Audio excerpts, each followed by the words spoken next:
another big story that is coming in by the way of inflation. Inflation in the month of June has come in at an upward of almost 4%, 4.81% in the month of June to be particular, on the back of higher food prices. Karthik, I remember discussing tomato prices with you and I think this was an interesting discussion because I thought I got a kg of tomato for 80 rupees and which is when I was educated that it's not 80. 250 grams or half a kg? Half a kg, apparently. Okay, well, not bad. 160 rupees a kg It's still down. is not bad when it was trading at 180. Absolutely, and that is when I was educated that I may not have received the quantity I thought I did. But really a dampener for people in general. We'll of course come to the macroeconomic picture later. But all in all, happening on the back of seasonal rainfall, or you call it unseasonal at this point in time. I think even the meteorological department is not sure what to call it, but definitely a rainfall that was not expected. I know, but Shweta, that rainfall came only in the month of July. The inflation data that we're looking at comes a month later, so it's in the month of June. So I think tomato prices, inflation numbers will stack up only next month. Right now, the inflation, headline inflation that we're looking at comes on the back of pulses and cereal. Food inflation in the generic, definition of food, which is grain and pulses. So it comes pretty much on back of that. And yeah, inflation is up to a 3-month high at 4.8%. And if you were to look at this split, rural inflation is down to about 4.7%, whereas urban inflation is up about 5%. So squared off, it's about 4.8%. This is definitely much higher than RBI's sort of, self-imposed mandate of 4%. Now remember, this 4% also has a threshold of a plus minus 2%. So we are comfortable in the range of anything between 2% to 6%. But RBI is very keen to hammer this down squarely to 4%, and 4.8 in that sense is a much higher figure than 4%. Now, of course, if you look at the trend, that trend has declined over the last 4 months. Inflation kept coming down a few stops the last 4 months, and then again there has been one little rise in the month of June. So now I think all eyes are going to be on the next RBI Monetary Policy Committee meeting and see if rates are going to get tinkered again. But experts believe that RBI is going to maintain its pause and will hope that the stabilization happens by the generic demand-supply equilibrium manner rather than an infused sort of forced, coerced measure of increasing rates any higher, because increasing rates is going to have a much larger negative impact on credit offtake and industry firing, and overall it is going to not be great news for election year in general if industry offtake of credit does not pick up,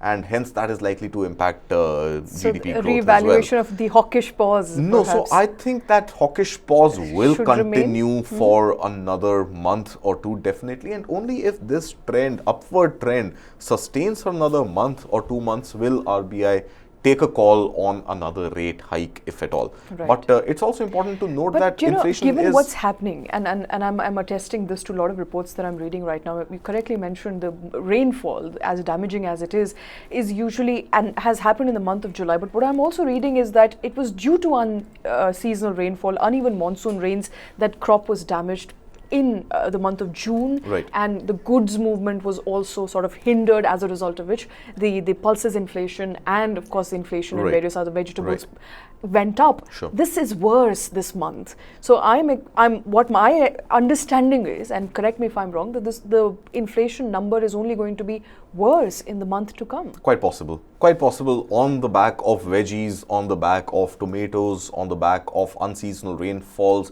resulting in disruptions in supply chain overall, in transportation, movement of goods from one state to another, one city to another. The beating that tourism would have taken in the month of July, with Himachal, Uttarakhand both seeing pretty torrential rainfall. So it seems that July inflation numbers, which will get released next month, could inch a little higher than the month of June.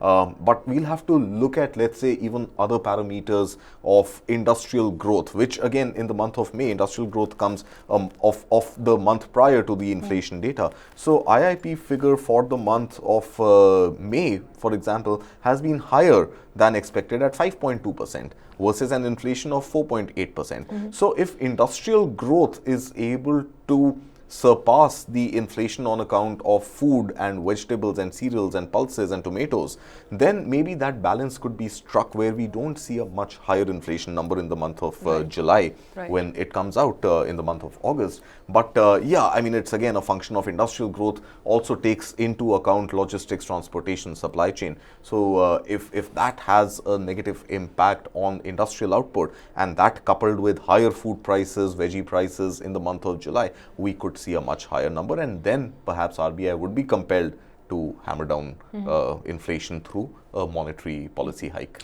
You know, and this begs the larger question, the need for sustainable development. You know, people may take it seriously, may not take it seriously, but any and this is not accidental. This is a proper result of growth which is basically all over the place, haphazard, and to the point where we haven't really taken care of our carbon footprint, as a result of which we're seeing unseasonal rainfalls, there are more earthquakes.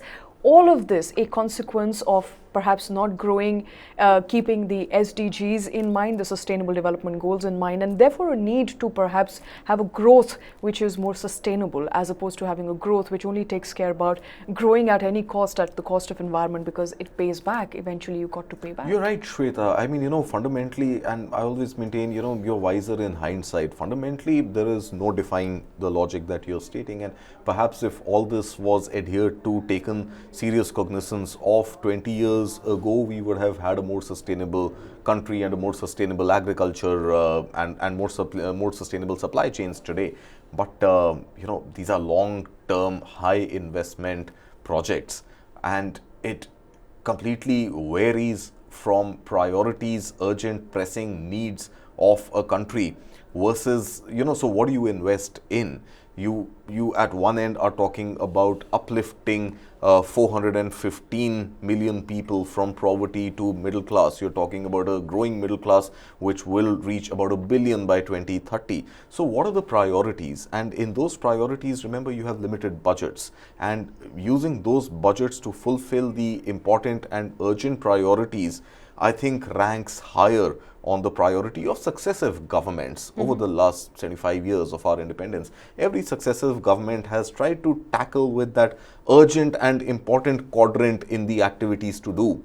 And these are great should-haves, could-haves, over time must-haves. But if it is not immediate priority, it tends to get sort of, you know, downgraded in the list of priorities. Because, you know, inflation doesn't just hurt economic numbers, it also hurts people at the end of the day. So the people that you're trying to uplift from poverty, they are the worst impacted. If they cannot afford, you know, food, they cannot afford housing, they cannot afford sanitation, it hurts them in the longer run. So, you know, it's about having an approach that is more holistic. If you're going to push them back into poverty, it doesn't really help. You're right, Shweta. But again, I mean, if you look at priorities on hand, let's say 20 years ago, 30 years ago, what were the priorities of the government? 30 years ago, we were dealing with a balance of payment crisis. We had to mortgage all the loan in the chest of the RBI, physically ship it to Bank of England to get a loan from IMF and from the West, which could deal with our immediate problems of balance of payment. Right. So 30 years ago, we could not have really, you know, taken this journey of sustainable development when we had a problem of not being able to pay our immediate bills. 20 years ago, we were dealing with a very different scenario. We were dealing with post-liberalization, inviting industries to come set up shop in India to really give a boost to the end of license Raj, get industry to pop up and really give this fillip to corporate India to invest in long-term projects in India and build highways, build roadways, the National Highway Authority of India building the Golden Quadrilateral. We had basic challenges of connecting roadways, basic challenges of tap water available, potable drinking water available. So, you know, I mean, 10 years ago, what were our priorities? We wanted to attract FDI. We wanted to attract manufacturing in India through Make in India. We wanted startups to come to India. We wanted foreign venture capital money to be invested in India for these startups to create employment. So I think if you talk about those fairly substantial milestones in the recent history of India, sustainable development would not have ranked anywhere. And in fact, if anybody took a proposal of investing, let's say $500 million, $1 billion in a sustainable development project, it would not have seen any merit for the government to invest in it because we were dealing with more basic challenges. But I think now that we are pretty much, getting to the spot of the third largest economy by end of this decade, fifth largest economy already. I think the time is right now that any new future projects that get signed, whether we are building new airports, whether we are building new ports, whether we are constructing new roads in hilly terrains or highways for that matter, or vehicle fleet, exactly, or any sort of fleet. And now I think the time is right our power consumption. That ESG becomes a very, very important component in giving a green light to projects.